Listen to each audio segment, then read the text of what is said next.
What's good in the hood, YouTube? This is Crazy Samurai 71 here, bringing you another video. Today's video is on Transformers Robots in Disguise, Episode 2, The Pilot, Part 2. So, in this episode, there's a lot of interesting things happen, and it continues right off where the last one ended, and I'm going to say one or two things before I say something that's important for anyone that has not. So, one thing I want to say right now is, if you have not watched the first episode review that I did, please check that out first so there's no spoilers for you guys, so that you're not confused, so that there's no problems.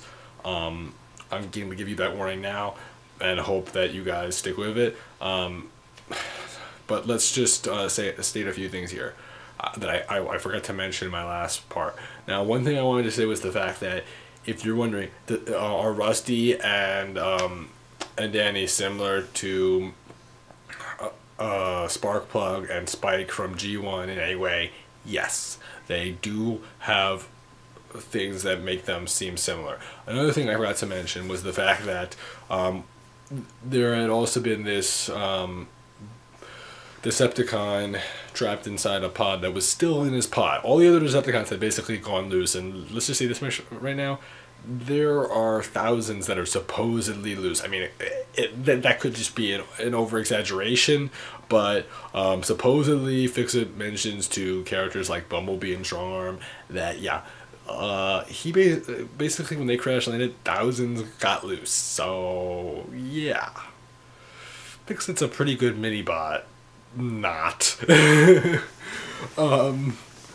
So, not long after this, we find out that a lot of the bots don't really know what parents are, because what happens is that, you know, Rusty wants to go and make sure that his father's okay, because he knows that Underbite's going after his father, since his father's in the scrapyard where Underbite is going to get all the metal. And I might be sounding like a Krang if you've watched the Teenage Mutant Ninja Turtles. Just whatever. I don't know why I'm even mentioning that right now. Just don't even ask. Don't even ask. If you've watched the Teenage Mutant Ninja Turtles 2012 series, just sorry.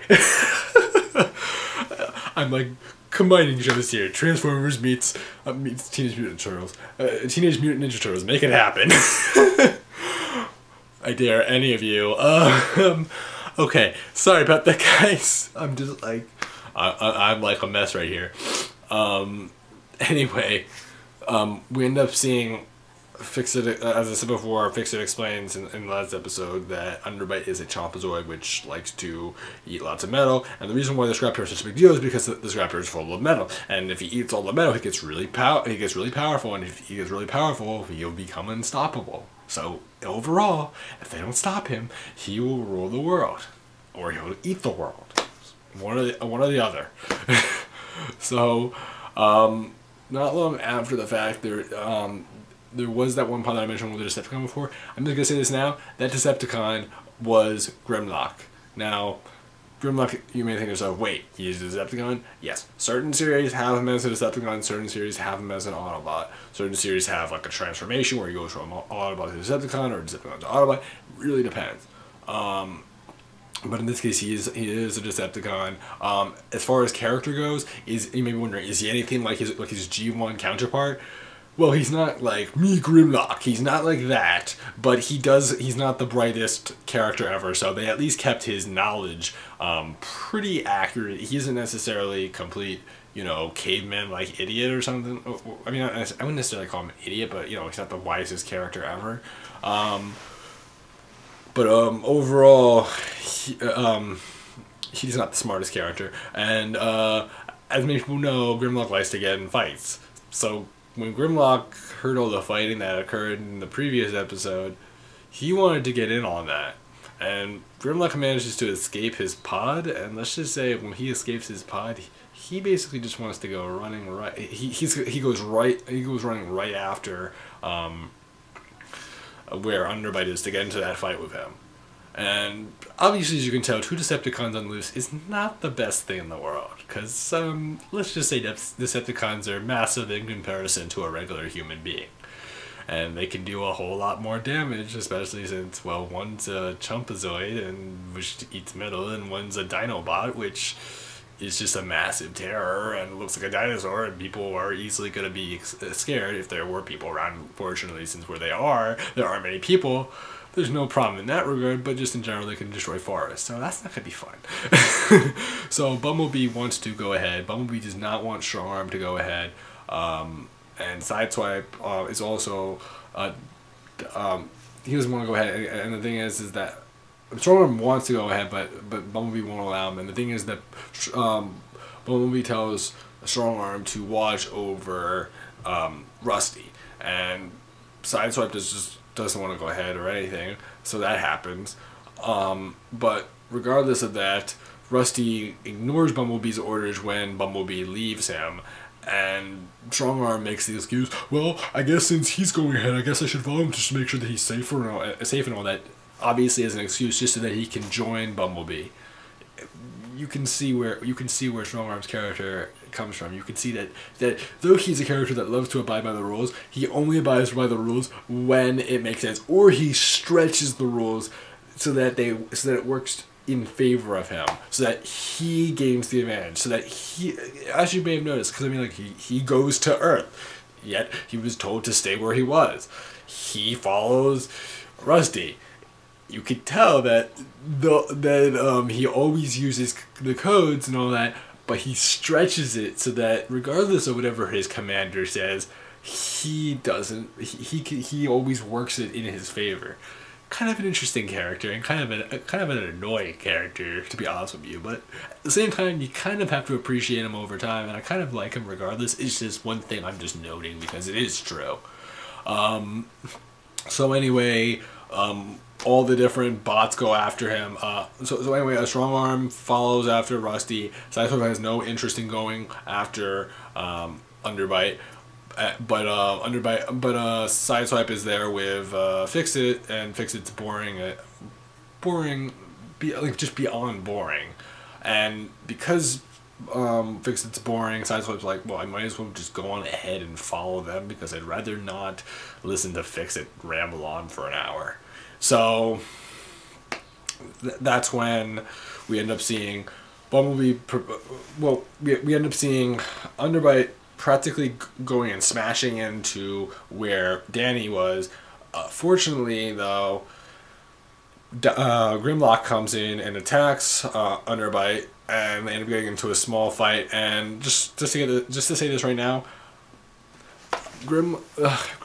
throughout this episode, you will see that other than the very end of the episode, like the majority of the end of the episode, overall, Grimlock constantly just ends up being beat up by Underbite, even when he doesn't power up.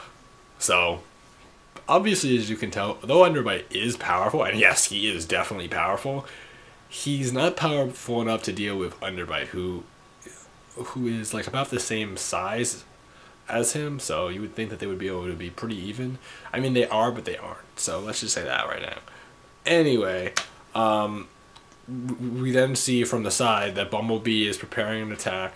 As he's preparing an attack, we end up seeing Rusty come in, come from the side, basically screaming out, "Dad!" Because, you know, he wants to make sure his dad's alright, because he sees all these bots and all that. He's just like, whoa, okay, I hope he doesn't die or anything like that. And we also then end up seeing Strong Arm following him, and then Sideswipe comes from behind. So obviously, as you may have guessed, Bumblebee is pretty much really annoyed. Let's just say that much right now. I mean, Bumblebee's pretty fed up, but at the same time, he's like, well, whatever. Like afterwards, he's just like, well, can't do much else now. So then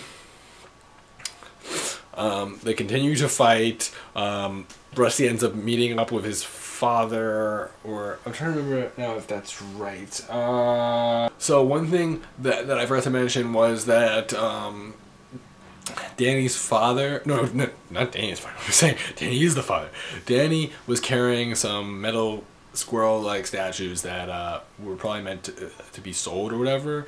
The thing though is that those statues are made of metal, and Underbite's a Chompazoid, and Chompazoids like to eat metal, and metal makes them more powerful. So Underbite seeing those metal squirrels makes him want to eat them. And that's how he manages to win in certain battles against Grimlock. At one point, Rusty ends up managing to go and get to his father, and he ends up talking to his father, and seconds later, Rusty basically just he doesn't even hide the fact that, oh yeah, guess what, guys? Guess what, Dad? There are these robots out here, and his father's reaction immediately is talking robot cars. Like he doesn't say it that way, but he's like freaked out. Let's just say that much. So Grimlock and Underbite get into a fight again. Grimlock ends up being thrown, nearly ends up destroying. Nearly ends up smashing into Danny and Rusty, but fortunately Sideswipe is kind of protecting them, so they're pretty much safe overall. What ends up happening following this is that there's more fighting that occurs between Underbite and Grimlock and Bumblebee and Strongarm and Sideswipe, and just overall there's just a bunch of fighting that occurs. Seconds later, Underbite ends up eating a car, and when he grabs the car, he ends up seeing the city. When he sees the city, he ends up getting really excited. He's like, oh my god, a city to eat. Oh my god, I could become so powerful by eating the city. So seconds later, he's just like, okay, forget this scrapyard. I'm going after the city, because the city has skyscrapers. Yeah, so as you may have guessed, this kind of like changes the whole perspective of the thing. So what ends up happening then is that Grimlock and the three Autobots, because I'm just going to say that, the three Autobots, as well as Danny, as well as Rusty, all end up speaking, and this also eventually ends up leading to Fix-It even showing up, I believe. I don't remember if that's right, but I believe so. They end up discussing what they want to do. Bumblebee originally wants to go on alone, but the thing is that Grimlock doesn't care. Grimlock still wants to go on ahead, but he'll listen to what their plan is overall. It's just that he still wants to fight regardless. He's not going to listen to Bumblebee in regard to not fighting. So that's one thing to mention. The other thing to mention is the fact that Sideswipe at first doesn't really want to get too much involved. Doesn't really want to get that involved at first. But Strongarm does, because Strongarm's like, well, if you're letting Grimlock go ahead, then you might as well let me go ahead. And so Bumblebee's like, fine. And Danny is the only one that knows a shortcut to get to the bridge so that they can stop Underbite before he ends up rampaging the city. So Danny has to go ahead. So the only characters that are left really are Sideswipe and Rusty. I said Fix-It was probably there, but I don't believe he actually was. Sorry about that. So anyway, the others go on ahead, and eventually we see Underbite rushing through the forest. The Autobots and Grimlock end up going to meet up with Underbite, who is beyond exhausted, and who has and because it's a forest, there really isn't that much metal, and so because of this, he's beyond hungry. Now, back where Sideswipe and Rusty were, they end up thinking about things. They end up seeing the squirrel statues, and when they see the squirrel statues, that's when they come to this conclusion that maybe they could attach like an extension onto Sideswipe as a vehicle and use that to bait Underbite. So what happens is that as they're about to as Underbite's about to attack Bumblebee, Sideswipe comes in with the squirrel statue like things, and basically tries to attract him to it. And since Underbite's beyond hungry, he's just like, okay, it's gonna be a lot harder for me to just fight the Autobots in my weakened state, and also at this point he had already been thrown by Grimlock. For once, Grimlock actually did it right, because the thing was that in his weakened state he was able to actually throw him. Other than that, this whole time he hasn't been able to do it. Whenever he's powered up, he's like Grimlock always loses, but when he's weak, Grimlock can win. So So then what happens is that Underbite's beyond a track. He goes really fast, even though he's beyond weak, which is confusing because at first he was beyond weak. He was barely moving when he was trying to get over there. But like since he sees that there's Sideswipe, he's like, oh my god, I have to go after the statues because there's so many of them. So he ends up following Sideswipe. They end up Sideswipe and also Rusty's inside the car. End up thinking of where they should bring him to, and their conclusion is they should bring him to the quarry. Now, as many people no, if you're wondering what a quarry basically is, it's like this kind of cliff-like area. Like if you've seen movies like where where a person would be like driving off to a cliff, which would end up falling down and smashing and burning or whatever. It's sort of like that, though. Since he's big, he's not actually going to explode per se, and he's also not a car, so he's not going to explode. So just in general, the point was just basically to knock him over and leave him unconscious. Yeah. So they end up bringing him over to the quarry, trying to distract him, trying to intimidate him, trying to make him become interested in the squirrel statues. And what happens is that all the other Autobots come over. Even Danny comes over with his car, and and they all try to push Underbite into the quarry. Now, following this, Underbite ends up seeing the squirrel statue and manages to reach out and grab the squirrel statue and begins to eat it. The moment he eats it, he's able to push them back, and then seconds later, Danny ends up in his car ends up being grabbed by Underbite, and Underbite begins to like start stretching the car and ends up trying to break it.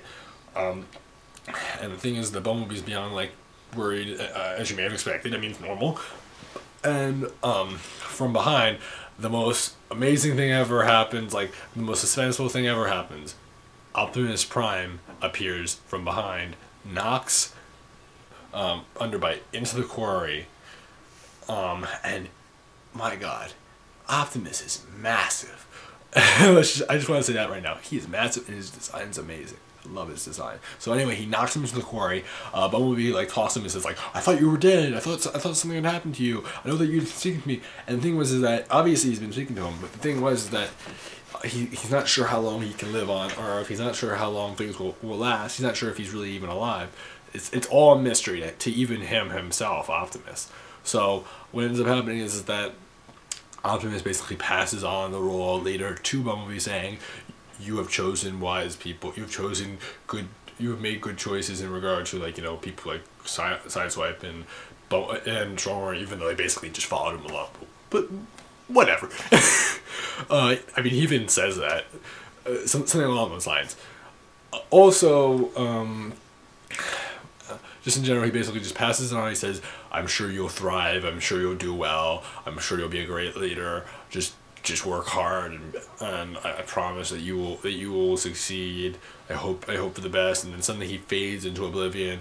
We then find out that Danny is willing to allow the Autobots and even Grimlock himself to stay there. And then there's the question of, are we gonna keep Grimlock trapped and caged, and are we also gonna keep are we gonna keep Grimlock caged? Because we're obviously keeping Underbite caged because we've managed to recover him.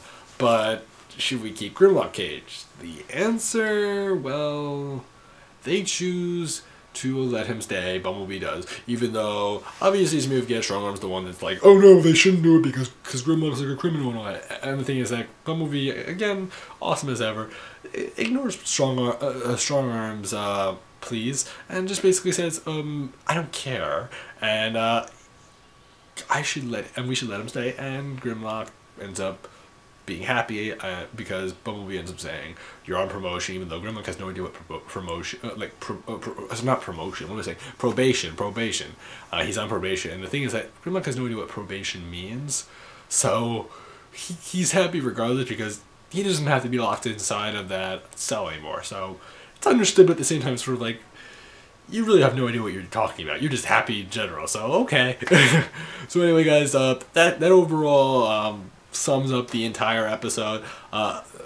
As you can tell, a lot of really major stuff happened in this episode. We got to see some great fighting scenes. We got to see some teamwork occurring. We're gonna see a whole bunch of different stuff happening. We get more detail about Grimlock. We get to find out who Grimlock is, because at this point we hadn't really seen in the previous episode. We saw him for like a second in the previous episode when he was like, "Oh yeah, I want to fight. I'm hearing all this noise. I want to fight too. Guess what? I want to fight too." Like he's all like, "I want to fight." Overall, like that was great. Seeing Optimus was great. Seeing how he was able to just take him down. Awesome scene. Just seeing how the show seems so far to play out. It's great. I can't wait for you guys to see my next video, which will be like my next Transformers Robots in Disguise video, which should be up soon also. Which will be a whole other story, but it definitely is connected and it's interesting. And I'll tell you this much right now. This episode was great. The previous episode was great, and the third episode, I'll tell you this right now, it's also great. So I hope you guys enjoyed this video. I hope you guys can like, comment, and subscribe. And thank you guys again for watching. This has been Crazy Samurai 71, and bye guys.